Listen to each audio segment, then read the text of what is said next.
iawn i chi am y cyfle i mi ddod ac i rannu tipyn bach o'r gair o bore yma. Dwi wedi colli'r cyfle i fod efo chi yn y cnawd yma yn bresennol. Wrth gwrs, roedd gen i'r fraint i baratoi rhai bethau trwy fideo tra'n oedd y pandemig yn mynd ymlaen, ond mae'n hyfryd iawn i fod efo chi heddiw. Dwi ddim yn siarad am ddim byd newydd heddiw. Bydd popeth yn hollol gyfarwydd i chi. Mae'n bregeth o atgoffa am rai bethau sy'n bwysig heddiw. Ac y byddwn ni'n edrych yn nes ymlaen ar ddiwedd y darlleniad heddiw. Hynny yw Rhufeiniaid 3 ac adnodau 21 i 26. A dwi'n dymuno darllen y rhan yma unwaith eto, ond efo 3 chyfieithiad. Just i ni glywed sut mae pob un yn cyfieithu'r geiriau yma. Just i roi tipyn bach mwy o ystyr. Felly dwi'n dechrau efo Beibl Cymraeg Newydd, ond yn awr yn annibynnol ar gyfraith y mae cyfiawnder Duw wedi ei ymlygu. Y mae'r gyfraith a'r proffwydi yn wir yn dwyn tystiolaeth iddo. Ond cyfiawnder sydd o Dduw ydyw, trwy ffydd yn Iesu Grist i bawb sy'n credu. Ie, pawb yn ddiwahaniaeth oherwydd y maent oll wedi pechu ac yn amddifad o ogoniant Duw. Gan ras Duw ac am ddim y maent yn cael eu cyfiawnhau trwy'r prenedigaeth sydd yng Nghrist Iesu. Yr hwn a osodoedd Duw ger bron y byd yn ei waed yn aberth cymod trwy ffydd. Gwnaeth Duw hyn i ddangos ei gyfiawnder yn ddiamwad yn wyneb yr anwybyddu a fi ar bechodau'r gorffennol yn amser ymatal Duw. Ie, i ddangos ei gyfiawnder yn ddiamwad yn yr amser presennol hwn, sef ei fod ef ei hun yn gyfiawn a hefyd yn cyfiawnhau'r sawl sy'n meddu ar ffydd yn Iesu. Ac rwan efo Beibl William Morgan. Ac yr awr hon yr eglurwyd cyfiawnder Duw heb y ddeddf wrth gael tystiolaeth gan y ddeddf a'r proffwydi, sef cyfiawnder Duw, yr hwn sydd trwy ffydd Iesu Grist i bawb ac ar bawb a gredant. Canys nid oes gwahaniaeth o blegyd pawb a bechasant ac ydynt yn ôl am ogoniant Duw. A hwy wedi ei cyfiawnhau yn rhad trwy ei rasef, trwy'r prenedigaeth sydd yng Nghrist Iesu. Yr hwn a osodoedd Duw yn iawn, trwy ffydd yn ei waed ef, i ddangos ei gyfiawnder ef trwy faddeuant y pechodau a wnaethyd o'r blaen, trwy ddioddef garwch Duw, i ddangos ei gyfiawnder ef y pryd hwn, fel y byddai efe yn gyfiawn ac yn cyfiawnhau yn neb sydd o ffydd Iesu. Ac Bible.net. Ond mae Duw bellach wedi dangos i ni sut allwn ni gael perthynas iawn gydag e. Dim cadw'r gyfraith i ddewig ydy'r ffordd, bod y gyfraith a'r proffwydi yn dangos y ffordd i ni. Y rhai sy'n credu sy'n cael perthynas iawn gyda Duw am fod Iesu y Meseia wedi bod yn ffyddlon, mae'r un fath i bawb, am fod pawb wedi pechu. Does neb wedi gallu cyrraedd safon berffaith Duw ar ei pennau'n hunain. Duw sy'n gwneud y berthynas yn iawn. Dyma ydy rodd Duw i ni am fod y Meseia Iesu wedi gwneud popeth oedd ei angen i'n gollwng ni'n rhydd. Drwy ei ffyddlondeb yn tywall ei waed, roddodd Duw ein aberth i gymryd y gosb am ein pechod ni, cafodd ei gosbi yn ein lle ni, roedd yn dangos fod Duw yn berffaithdeg bod pechodau pobl yn gorffennol heb ei cosbi cyn hyn, bod yn amynyddgar oedd e, ac mae'n dangos ei fod yn dal yn berffaithdeg, wrth iddo dderbyn y rhai sy'n credu yn Iesu i berthynas iawn ag ei hun. Wel, y byddwn ni'n edrych mwy am y testyn yma nes ymlaen. mae'r cyflwyniad tipyn bach yn hir. Achos dwi'n teimlo'r angen i siarad am rhywbeth sy'n digwydd yn ein byd Cristnogol heddiw. Yn aml iawn, dwi'n gweld bod rhywun fy mod i'n licio, dwi'n licio sut mae'n pregethu neu sut mae'n ysgrifennu llyfrau. Ond dwi'n gweld yn ddiweddar llawer o bobl sy'n just gadael dysgeidiaeth iach ac yn derbyn pethau sydd ddim yn iach, sydd ddim yn yr efengyl yn ôl fy marn i. Ac dwi ddim yn credu bod rhaid i ni drafod y pethau yma unwaith eto, ond da ni'n trafod y pethau yma. Y cwestiwn, beth yn union a wnaeth Iesu trwy ei farwolaeth a'i atgyfodiad? Beth ddigwyddodd efo'r groes? Na, pa bwrpas a gyflawnodd Iesu trwy ei farwolaeth a'i atgyfodiad? Dwi ddim yn gwybod pam mae'n rhaid i ni drafod y peth eto, ond mae'n rhaid i ni drafod y peth eto. Ac mae'n da iawn i ni ein hatgoffa ni ein hunain am y pethau sylfaenol, mwyn i ni gadw dysgeidiaeth iach, dysgeidiaeth feiblaidd. Mae'r Cristnogion yn tueddu cytuno a'i gilydd a wnaeth Iesu gymodi ni efo Duw rhywsut trwy ei farwolaeth a'i atgyfodiad. Da ni'n, roughly, yn cytuno am hwn. Ond dyna ni ddim yn cytuno a'n gilydd yn union sut wnaeth Iesu hwn trwy ei farwolaeth ag atgyfodiad. Dyma'r cwestiwn. A dyn ni fel Cristnogion, a dyma fy marn i, dwi'n credu bod yn iawn, ond da chi'n medru deud wrtha i wedyn, os dwi'n iawn, neu beidio, ond da ni fel Cristnogion wedi dadlau'r cwestiwn hwn efo'n gilydd ers canrifoedd, a da ni'n parhau dadlau'r cwestiwn hwn. Achos bod y cwestiynau hyn yn dal i gael eu trafod ymhlith Cristnogion. Hoffwn i edrych ar y cwestiwn yma yn arbennig trwy lygaid ein testun heddiw, Rhufeiniaid 3, ond ddim trwy broses neu safbwynt diwinyddiaeth neu athroniaeth Cristnogol. Dwi ddim yn erbyn diwinyddiaeth. Iach, dwi eisiau bod yn glir. Mae John yn erbyn diwinyddiaeth, athroniaeth Cristnogol. Na. Ond hoffwn ni edrych ar y peth yn symlach na hynny. Hyd yn oed pan oeddwn ni yn y coleg Beiblaidd i baratoi fod yn weinidog, roeddwn ni'n edrych ar bethau mewn ffordd mwy ieithyddol. Dyma pam dwi'n gwneud lot efo Groeg ac Hebraeg. A dwi eisiau gwybod beth mae'n dweud, a sut mae'n bosib i ni gyflawni y gair yn ffyddlon. Dwi ddim yn erbyn diwinyddiaeth, ond fel arfer dwi'n edrych ar bethau yn symlach. Ac yn hytrach na defnyddio lot o diwinyddiaeth yma, hoffwn ni edrych ar y cwestiwn o safbwynt symlach na hynny. Hynny yw wrth ddefnyddio tipyn o synwyr cyffredin. Dwi wedi clywed rhywun yn dweud, dydy synwyr cyffredin na courtesy cyffredin chwaith ddim mor gyffredin y dyddiau yma. Ond synwyr cyffredin. Dwi'n dod o fferm yn Tennessee. Ffermwr oeddwn ni blynyddoedd yn ôl. Ond, efo ffermwyr, da ni'n just edrych pethau yn syml.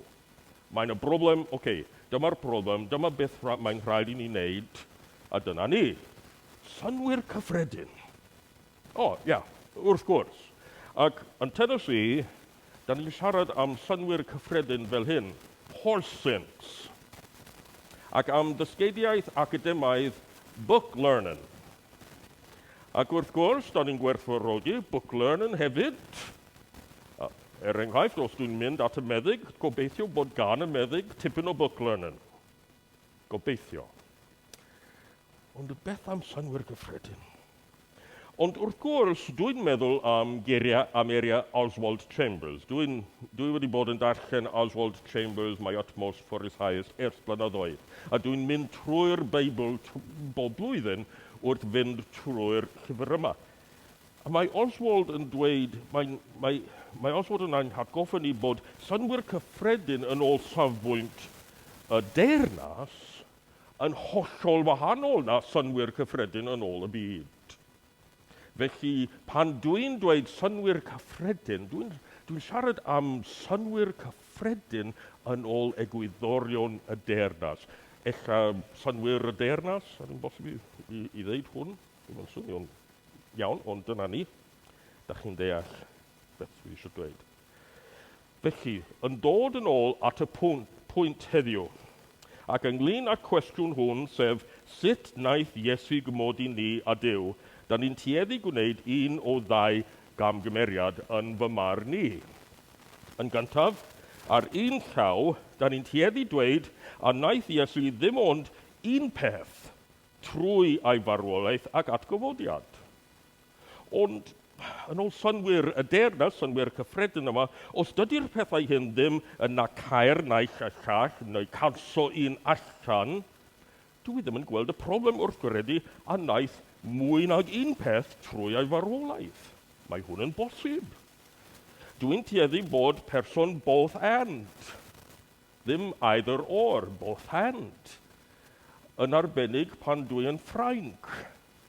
A dwi'n cael pryd o fwyd, a dwi'n cyrraedd amser pwdin, a mae'n y crème brûlée, a'r mousse au chocolat, a'r minio, y bwydlan yna.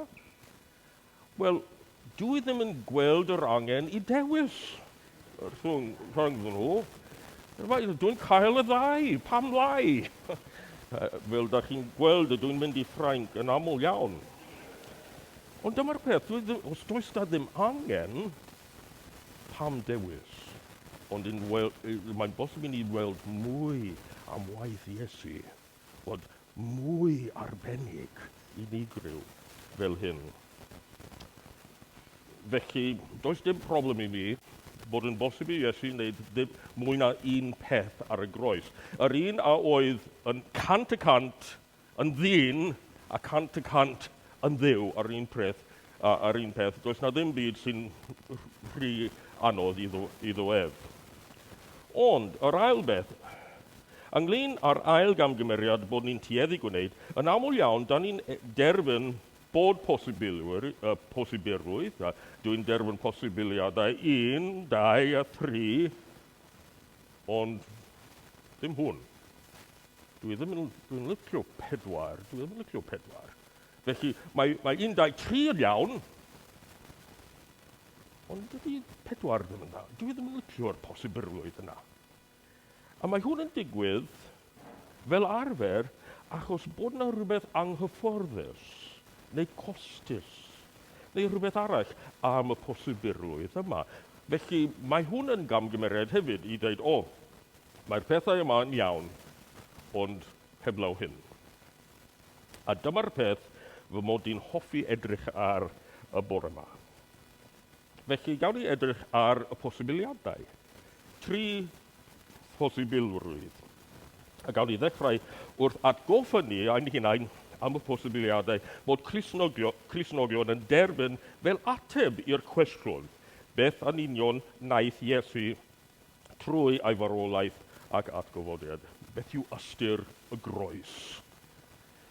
Ac does na ddim byd newydd yma. Da chi wedi clywed bob un o'r pethau yma, ond dwi'n dechrau efo posibilrwydd cyntaf, bod y groes yn esiampl neu fodel moesol i ni. Hynny yw, mae'n bosibilrwydd neu safbwynt hwn yn dweud bod bywyd, marwolaeth ac atgyfodiad Iesu yn dangos natur cariad go iawn i ni ac yn rhoi model i ni sut i ddod yn ôl at Dduw a sut i fyw bywydau moesol trwy ddilyn y siampl Iesu. A mae'r Testament Newydd yn siarad am hynny. Yn 1 Pedr 2 ac adnodau 21 a 22, mae'n dweud, canys i hyn i'ch galwyd oherwydd dioddefwyd Crist yntau eich mwyn chwi gan adael eich chwi esiampl, eich chwi ganlyn yn ôl ei draed ef, ang eria'r ysgrythi'r ni wnaeth ef bechod ac ni chafwyd twych yn ei enau. Mae'n swnio'n iawn erbyn hyn. Beth am Ioan 13 ac adnodau 13-16. Yr ydych chwi'n fy ngalw i yn athro ac yn arglwydd, a hynny'n gwbl briodol oherwydd dyna wyf fi. Os wyf fi felly a minnau'n arglwydd ac yn athro wedi golchi eich traed chwi, fe ddylech chwythau hefyd olchi traed eich gilydd. Yr wyf wedi rhoi esiampl i chwi, yr ydych chwythau i wneud fel yr wyf fi wedi ei wneud i chwi. Yn wir, rwy'n dweud wrthych, nid yw un rhyw was yn fwy na'i feistr, ac nid yw'r un a anfonir yn fwy na'r un a'i hanfonodd. Ac Hebraid 12 ac adnod 2. Gan gadw yn golwg ar Iesu, awdur a pherffeithydd ffydd mwyn y llawenydd oedd o'i flaen, fe o ddefodd ef y groes heb ddiffygio gan ddiystyru gwarth ac y mae wedi eistedd ar ddeheulaw gorseddfaint Duw. Felly, mae Iesu yn rhoi esiampl i ni. Mae'n rhoi model i ni ar y groes. Ond, os da ni'n atal yma, os da ni'n dermyn y posibilrwydd yma ar ei ben ei hun, dydy'r posibilrwydd hwn ddim yn ddigon. Mae angen mwy yma. Mae'n y broblemau cwestiynau sy'n cael eu codi yn syth os da ni'n derbyn dim ond hwn a ddim byd arall. Pan da ni'n derbyn y posibilrwydd hwn fel yr unig posibilrwydd, dyma un problem. Os oes Iesu yn rhoi esiampl yn unig o fywyd moesol, neu system foesol, beth sy'n well am lwybr moesol Iesu nag unrhyw system foesol arall? Does na ddim lot o wahaniaeth. Os mae Iesu yn rhoi just system foesol i ni. Mae hwn yn broblem, dwi'n meddwl. Unwaith eto, dwi'n meddwl am y peth efo synwyr cyffredin, just yn syml, di a gwyn. Hefyd, mae'n dibynnu felly ar ein cyfiawnder ond ni'n hunain. Wel, dwi ddim yn credu bod Paul yn cytuno efo'r syniad yma. Yn Effesiaid 2, adnodau 8 a 9, trwy ras yr ydych wedi eich achub, trwy ffydd nid eich gwaith chwi yw hyn, roedd Duw ydyw. Nid yw'n dibynnu ar weithredoedd ac felly ni all neb ymffrostio. Dydy'r posibilrwydd hwn ddim yn egluro pam roedd rhaid i Iesu farw mwyn iddo ef gymodi ni a Duw. Dydy'r posibilrwydd yma ddim yn egluro cwestiwn yma. Hynny yw, pan mae'r Testament Newydd yn siarad am iachawdwriaeth, rhag beth ar ni'n cael ein hachub. Does na ddim byd yn y posibilrwydd yma sy'n egluro hwn. Felly mae'n wir bod Iesu yn rhoi model i ni, ond mae'n rhaid i ni fynd yn bellach mwyn i ni wybod mwy am bwrpas Iesu yn y groes. Yr ail beth, mae Iesu yn brydwerth. Da ni'n gyfarwydd efo hwn, siwr o fod. Mae'r syniad yma yn hen ac roedd yn gyfarwydd iawn ar gyfer y bobl ar y pryd yng nghyfnod yr Hen Testament a'r Testament Newydd. Hefyd, yn syml iawn, a mae yn syml iawn, ddim yn gymhleth o gwbl, mae'r posibilrwydd hwn yn deall roedd y greadigaeth dan reolaeth y diafol trwy'r cwymp a dan i gyd mewn caethiwed i'r diafol, ond daeth Iesu fel dyn i brynu ni yn ôl i Dduw trwy ei aberth, ond doedd y diafol ddim yn deall roedd Iesu yn fab Duw a ddim ond dyn da. Tipyn o sneak attack, os ydych chi'n licio. Felly, ar ei atgyfodiad, mae Iesu dangos gwirionedd ac wedi talu'r ddyled yn llwyr. Dyma pan da ni'n siarad am Iesu yn talu'r dyled, dyma'r syniad. Mae'r Beibl yn siarad am y syniad hwn. Mae Iesu yn dweud bron yr un peth yn Matthew ac yn Marc. Yn Matthew 20 a 28, mae'n dweud, fel mab y dyn, na ddaeth i gael ei wasanaethu, ond i wasanaethu ac i roi ei einioes yn brydwerth dros lawr. Ac hefyd yn Marc, penod 10 ac adnod 45, oherwydd mab y dyn yn tai ni ddaeth i gael ei wasanaethu, ond i wasanaethu ac i roi einioes yn brydwerth dros lawr, bron gair yn ôl gair.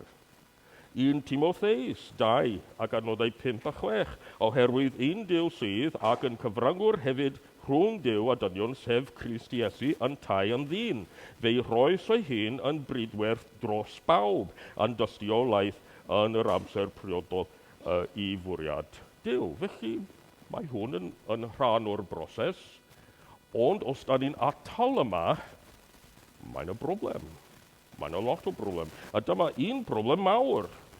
Ac unwaith eto, mae'r syniad yma yn gywir mewn ffordd, ond os da ni'n atal yma unwaith eto, mae'n y gwestiynau. Ac un mawr, mae deuoliaeth yn berygl mwyaf wrth atal yma, efo'r ail beth yma. I weld bod y diafel yn gyfartal â Duw ynglyn â nerth a phwrpas a ddoethineb. A dydyn nhw ddim yn gyfartal o gwbl. A dyma'r berygl os da ni'n stopio yma. Os da ni'n atal yma, mae'n rhaid i ni fynd ymlaen at rhywbeth arall. Unwaith eto, does ddim byd newydd am y pethau hyn heddiw. Ac y trydydd peth yma, da ni'n gweld bod Iesu yn goncwerwr. Christus Victor, mae pobl yn dweud. A mae'n debyg iawn efo'r syniad bod Iesu yn brydwerth yw'r syniad yma. Am Iesu fel y goncwerwr neu gorchfagwr dros y diafol.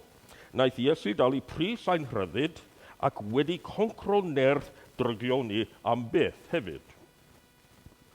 Yn Colosiaid 2 ac adnodau 14 ac 15.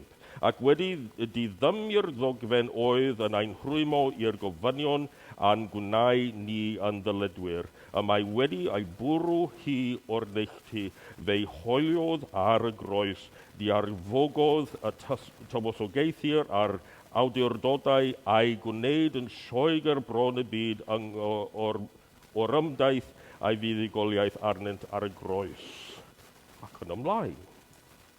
Felly, da ni'n gweld buddugoliaeth Iesu dros pwerau drygioni. A dyma'r problem yma. Mae'n y lawr o bobl heddiw, hyd yn oed Cristnogion Efengelaidd, sydd eisiau stopio yma. Ond mae'n y broblem. Mae hwn yn wir, mae'r pethau i gyd yn iawn, ond ddim yn ddigon. Achos bod y pethau eraill yma, 3 phosibirwydd yma, yn delio efo pethau allanol. Mae'n rhaid i ni ddelio efo'r pethau mewnol. A dyma'r peth. Os da ni'n atal yma efo Christus Victor a'r pethau eraill, mae'n beryglus iawn. A mae'n y lawr o gwestiynau sy'n cael ei godi yn syth. Dwi'n meddwl bod y cam nesaf ac angenrheidiwr yw'r syniad bod Iesu wedi cymryd ein lle ar y groes i dalu'r pris ein cosp pechod. Mae Duw yn gyfiawn. Da ni wedi clywed y gair yma efo stori plant. Mae Duw yn gyfiawn. Dydy Duw ddim yn medru derbyn pechod yn ei bresenoldeb. A dydy Duw ddim yn medru yn derbyn ni efo pechod yn bod ni. A mae Iesu wedi cymryd fy lle i, fy nghosb i ar y groes. A mae hwn yn angenrheidiol. Achos os da ni'n stopio, os da ni'n atal efo Christus Victor, a mae'n y lawr o bobl yn gwneud hwn. Mae nhw'n dweud, na, da ni ddim yn medru mynd yn bellach. Mae hwn yn rhy anodd. Os da ni'n stopio yma, mae'n y lawr o gwestiynau sy'n dod i meddwl i. Ac unwaith eto, dwi'n edrych ar y peth yn syml iawn, efo synwyr cyffredin. Yn gyntaf, os da ni'n atal yma, mae hwn yn golygu does dim cyfrifoldeb personol ynglyn â'n pechod a phechodau. The devil made me do it. A pan da ni'n cael ein rhyddhau gan nerth reolaeth y diafol, wel, dyma popeth. rhywbeth o di allan. A da ni'n pechu ddim oherwydd y ffaith bod ni'n byw dan gaethiwed i'r diafol. Victim ydw i. Victim y diafol ydw i. Da ni'n defnyddio'r gair victim yn aml iawn y dyddiau hyn. A dyma'r syniad. Victim neu dioddefwr ydw i. Ond yn ein testyn da ni'n gweld adnod 23 unwaith eto sy'n gyfarwydd iawn i ni. Ie, pawb yn ddiwahaniaeth oherwydd y maint oll wedi pechu ac yn amddifad o goniant Duw. Dydy hwn ddim yn sôn am y diafol o gwbl, ond mae'n sôn amdano ni. Mae ein pechod yn gwahanu ni oddi wrth Dduw. Beth arall? Os da ni'n atal yma efo Christus Victor, mae'n anodd iawn i ni dderbyn y mwyafrif o'r Hen Testament. Dyma'r broblem.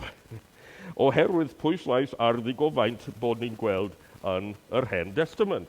Ac yn anffodus, weithiau da ni'n medru meddwl bod yna ddau dduw. Un yn yr Hen Testament sy'n sanctaidd ac yn gyfiawn ac yn flin efo digofaint ac yn ymlaen. Ac un arall yn y Testament Newydd efo Iesu a maddeuant a'n gras a chariad ac yn ymlaen. Ond mae'r ddau beth yn bresennol yn yr Hen Testament ac yn y Testament Newydd. A dyma'r peth sy'n bwysig iawn. Mae'r Hen Testament yn siarad am ddigofaint Duw. Fel arfer, dydy ddim yn siarad am ei ddigofaint ynglyn â'r diafol neu bwerau drygionau, ond ynglyn â'n hanfeddlondeb a phechodau. Siarad amdano ni. Mae'n testyn yn dangos y cysylltiad yma rhwng yr Hen Testament ac agwedd Duw ynglyn â'n pechodau a gwaith Iesu ar y groes. Yn adnod 21, mae'n dweud, ond yn awr yn annibynnol ar gyfraith y mae cyfiawnder Duw wedi ei ymlygu. A mae'r gyfraith a'r proffwydi yn wir yn dwyn tystiolaeth iddo. Ac nes ymlaen, yn adnod 25, mae'n siarad am system aberthol yr Hen Testament yma. Ond wrth siarad am Iesu.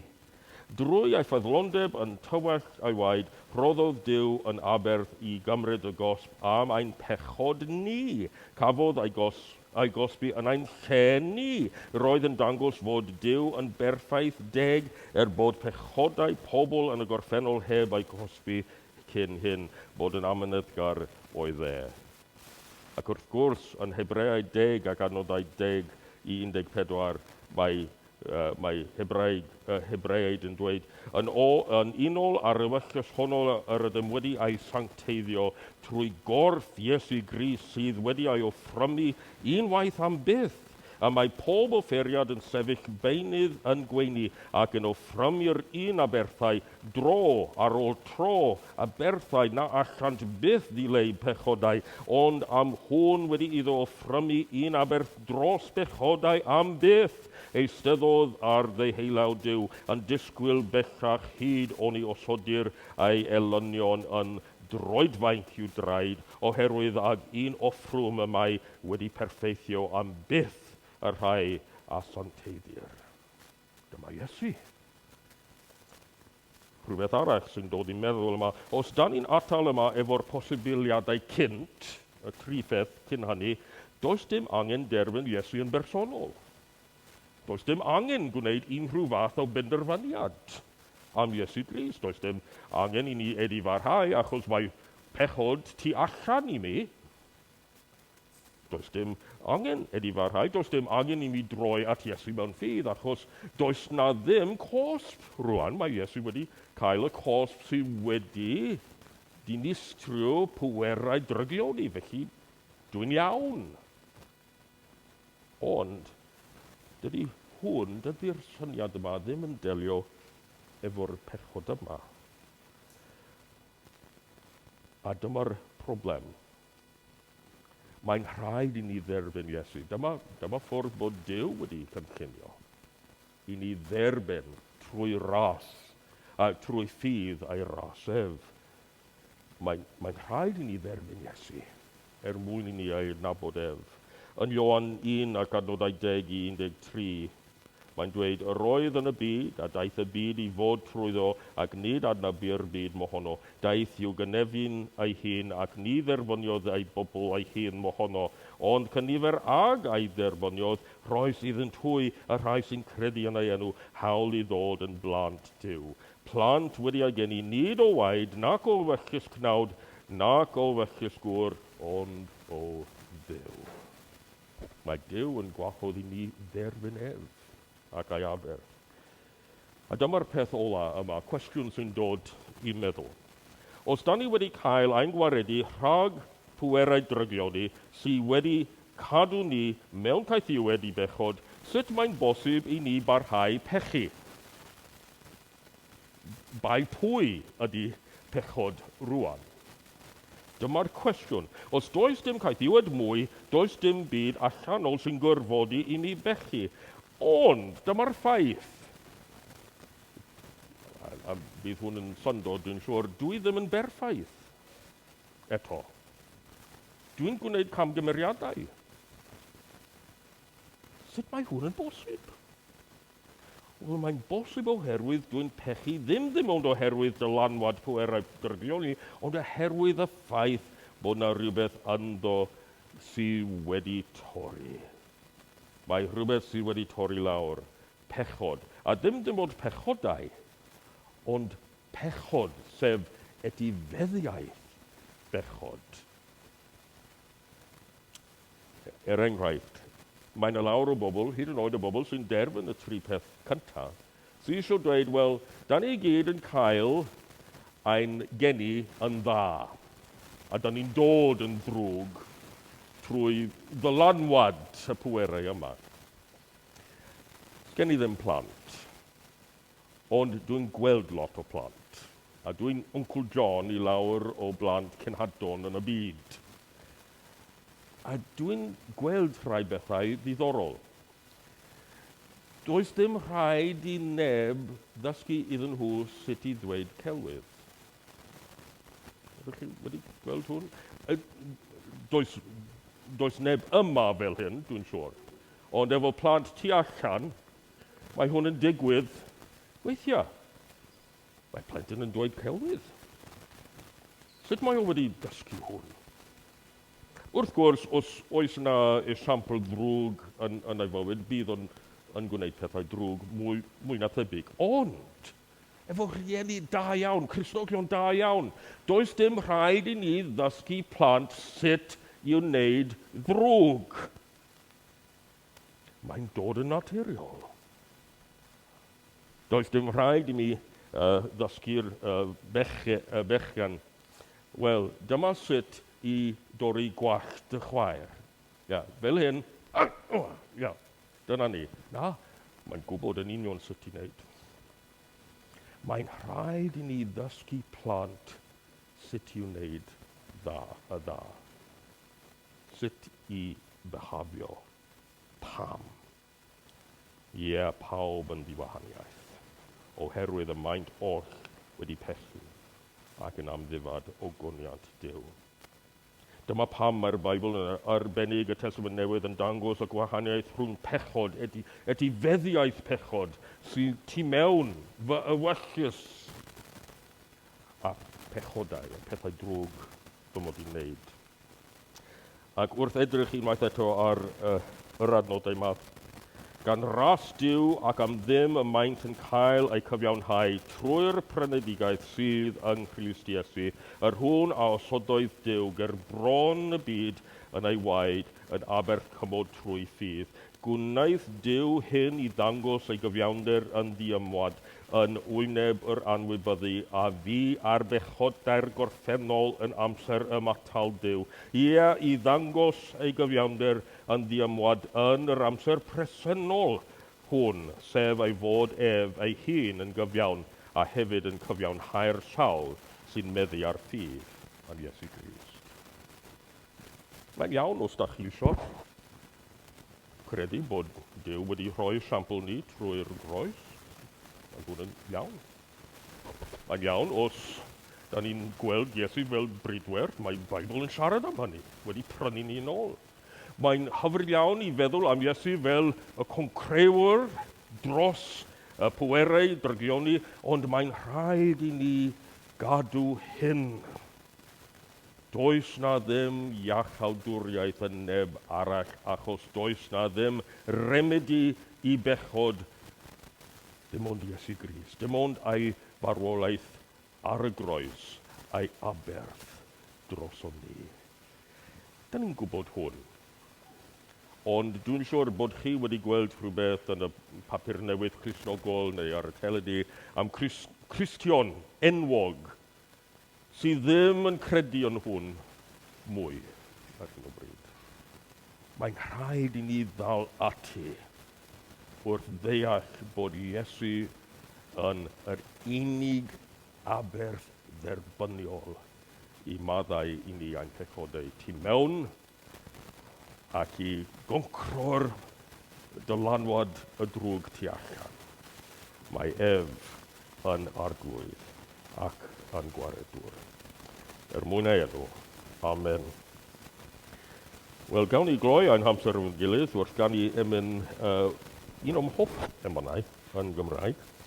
Welen sefyll rhwng y martwydd wrthrych teilwng o'm hollfryd, mae o ran o rwy'n adnabod ei fod i'w chlaw gwrthrychau'r byd, henffych fore ac af ei weled fel y mai.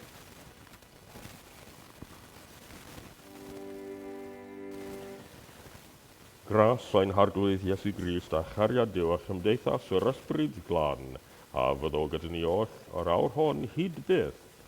Amen.